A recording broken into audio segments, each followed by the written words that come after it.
Alors quand j'ai appris qu'une explosion avait lieu à Zaventem, parce qu'on ne savait pas tout de suite si c'était une attaque terroriste ou pas, j'étais dans ma voiture et en fait c'est un journaliste qui m'a téléphoné, un journaliste avec qui j'avais fait une interview une semaine avant. Et quand on m'a téléphoné, je pensais vraiment qu'on me téléphonait pour dire on a trouvé ce qui nous manque. Malheureusement, on me téléphone pour dire est-ce que vous avez entendu quelque chose? Il vient d'y avoir une explosion à Zaventem. Là, tout de suite après, la police, j'ai eu un contact avec la police et j'ai été directement, alors à ce moment-là, à la police fédérale pour évaluer, parce que ça pouvait être beaucoup de choses. Ce n'était pas une explosion de gaz, ce n'était pas un accident, c'était vraiment quelque chose d'extrêmement suspect et ravageur. À ce moment-là, je me suis rendu au centre de crise. Et quand je suis arrivé au centre de crise, malheureusement, un quart d'heure après que j'arrive, le temps que je m'installe, il y avait la deuxième explosion qui se passait à ce moment-là à Malbec. Quand je suis descendu sur les lieux à l'aéroport et que j'ai vu cet aéroport véritablement comme s'il avait été touché par un bombardement, et c'est un endroit où je passais quand même régulièrement, et donc où le plafond était tombé, les vitres étaient cassées, il y avait des bagages partout abandonnés, il y avait malheureusement encore des corps par terre, etc. Il y avait de l'eau par terre parce que les canalisations avaient été touchées, et il y avait en même temps régulièrement des annonces qui étaient faites pour dire de faire attention aux pickpockets. Donc c'est peut-être une image qui me reste, et qui me reste d'ailleurs toujours. Quand j'arrive à l'aéroport, j'ai encore cette image qui me revient, et même presque une image olfactive, puisque je ressens encore l'odeur des explosifs quand j'arrive à l'aéroport.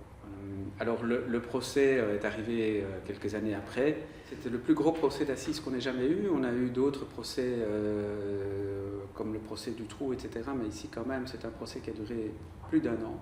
Donc ça a été un procès qui a demandé une infrastructure. On a carrément construit un palais de justice pour ce procès-là. Ça, avec autant de victimes qui ont été touchées dans leur âme et dans leur corps, c'est la première fois qu'on avait autant de victimes.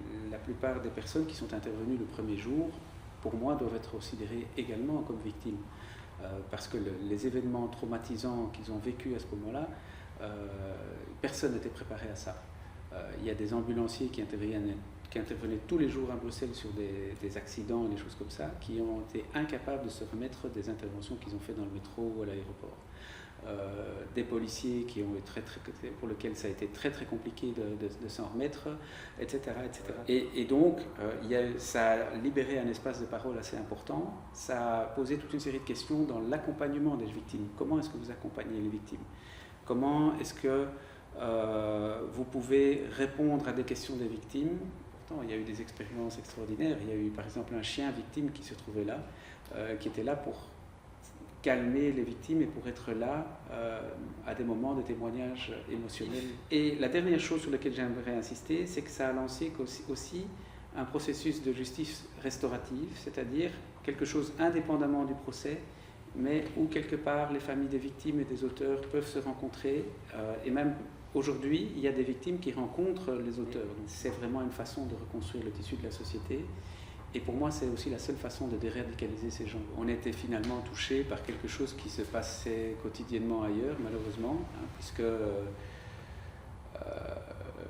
c'est un peu la suite de toute une série d'enchaînements d'événements géopolitiques, d'un printemps arabe qui est assez vite devenu un hiver, qui a eu une influence énorme sur certains jeunes chez nous, avec le développement aussi du début des réseaux sociaux et de l'impact des réseaux sociaux. Ça a révélé quand même, je trouve, notre fragilité. Est-ce que c'est négatif ou est-ce que c'est positif?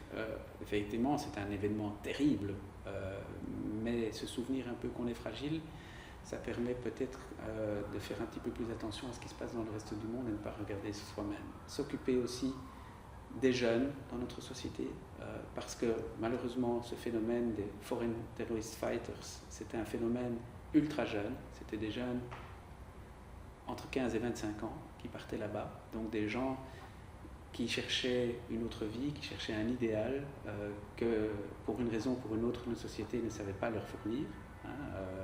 Je pense que ça c'est véritablement important de le faire, y compris avec les jeunes d'aujourd'hui qui n'ont peut-être pas connu les attentats. Est-ce que je me rends compte, 10 ans c'est beaucoup pour un jeune, ou certains à qui je parle maintenant qui étaient enfants au moment des attentats. Mais ce n'est pas une raison pour ne pas en parler et pour ne pas regarder vers le futur.